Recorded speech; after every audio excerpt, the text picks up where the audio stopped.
Welcome back to the Katie Kirk Show. I'm honored to present our next guest, Alaskan politician and household mother, Sarah Palin.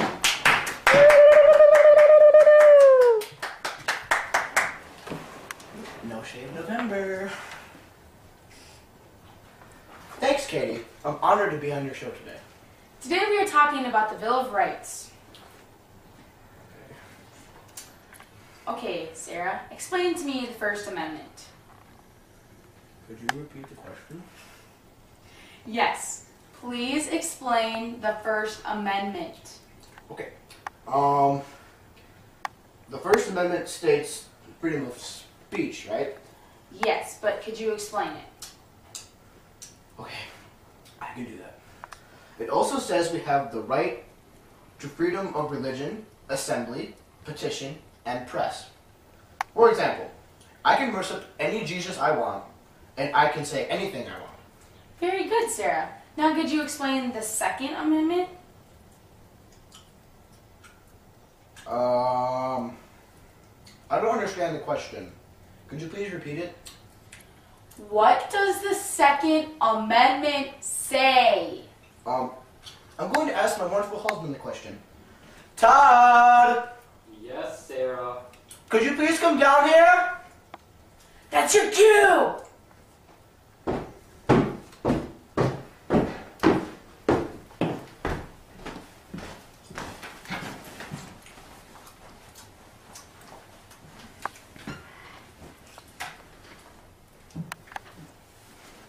Yes, Sarah. Well, I don't know what this dumb chick is asking me. I mean, she said something about the second anthem or something like that. Well, you see, Sarah, you mean the Second Amendment, which clearly states a well-regulated militia being necessary to the security of a free state, the right of the people to keep and bear arms shall not be infringed. Okay. Moving on to the Third Amendment. Oh, I know this one. It says, no soldier in time of peace can be quartered in any house without the consent of the owner, nor in time of war, but in a manner to be prescribed by law. Okay, now give me an example of this. Todd, you heard the lady. Give an example.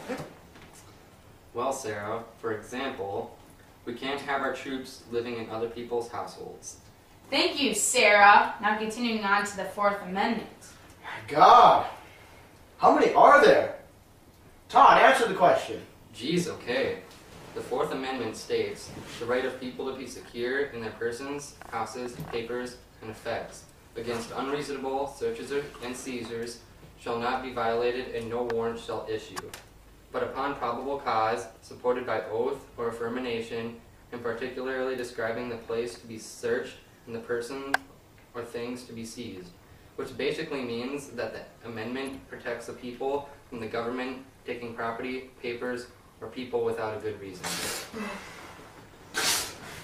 What did I miss? Thank you, Todd. Now I'm going to use the ladies' room.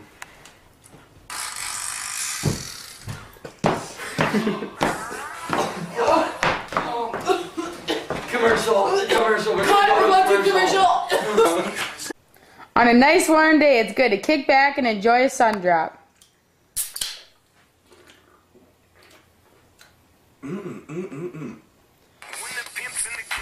Drop it like it's hot, drop it like it's hot, drop it like it's hot. The pigs try to get at you. Park it like it's hot, park it like it's hot, park it like it's hot. But get an attitude. Pop it like it's hot, pop it like it's hot, pop it like it's hot. Got the rollie on my arm and I'm pouring Sean down and I'm above that cause I got it going on.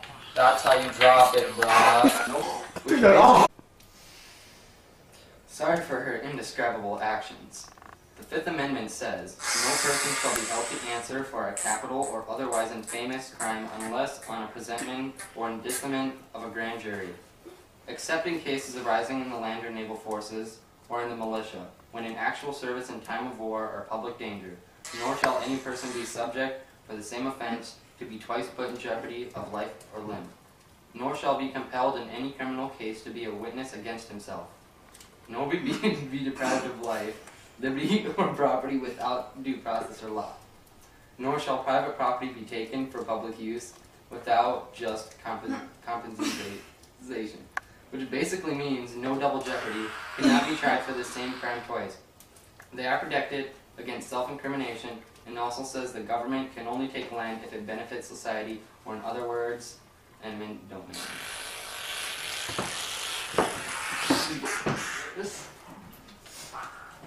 Thank you, Todd, for that wonderful answer.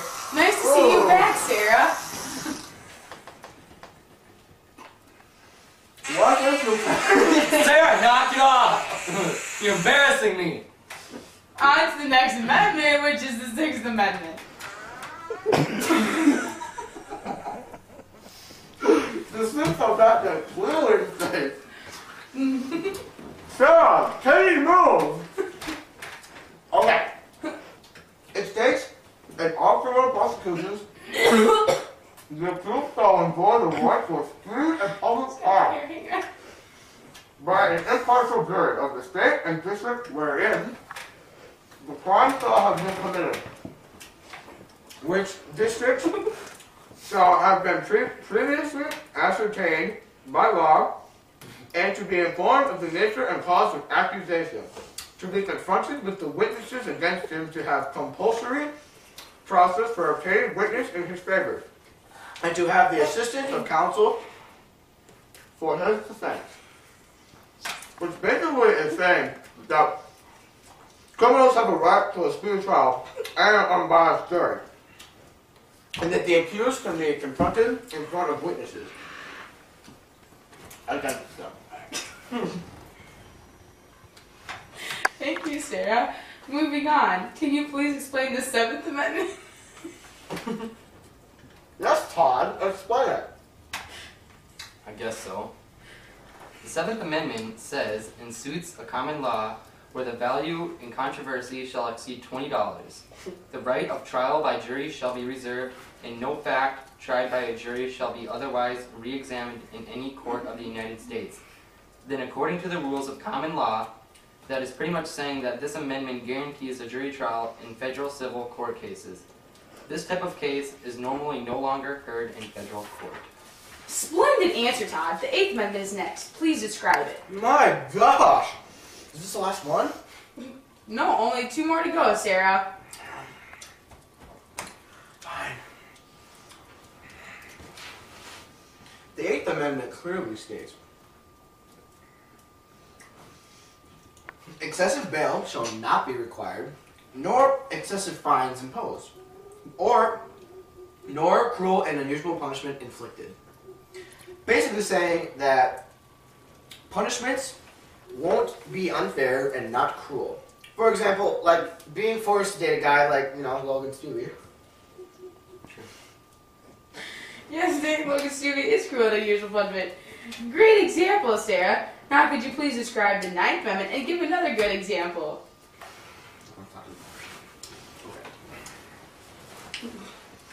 The Ninth Amendment states that the enumeration in the Constitution of certain rights shall not be constructed to deny or disparage others retained by the people. This is basically saying, there are other rights out there that are not listed on the Bill of Rights, and just because they're not on the Bill of Rights doesn't mean they can't be violated. Now, for example, like the right to privacy or the ability to dress the way you want to. Great job. Now on to our final amendment. Oh, yes! Goodness! I thought this would never end. Describe the 10th Amendment. The powers not delegated to the United States by the Constitution nor prohibited by it to the United States are reserved to the states respectively, or to the people. What this means is any power not granted to the federal government belongs to the states or to the people. Thank you, Sarah and Todd, for this wonderful interview. I was very glad you could take the time out of your very busy hockey life and talk to me. So thank you very much. You're very welcome. Nice to meet you. Get the camera out. I'm just gonna be like...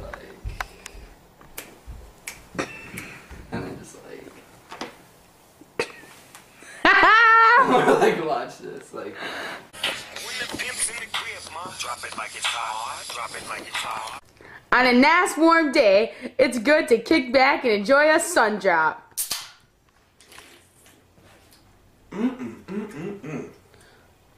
On a nice warm day, it's good to kick back and enjoy a can of Sun Pop. On a nice warm day, it's good to kick back and enjoy a sun drop.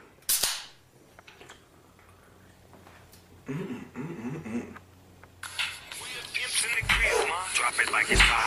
Drop it like it's hot. Drop it like it's hot. He's trying to get it, kid. Park it like it's hot. That was... On a nice warm day, it's good to kick back and enjoy a sun drop.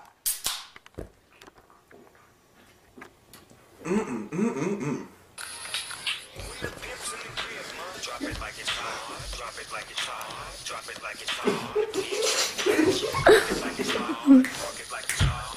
Park it like it's hot. Drop it like it's hot. that's how you drop it. On a nice warm day, it's good to kick back and enjoy a sun drop.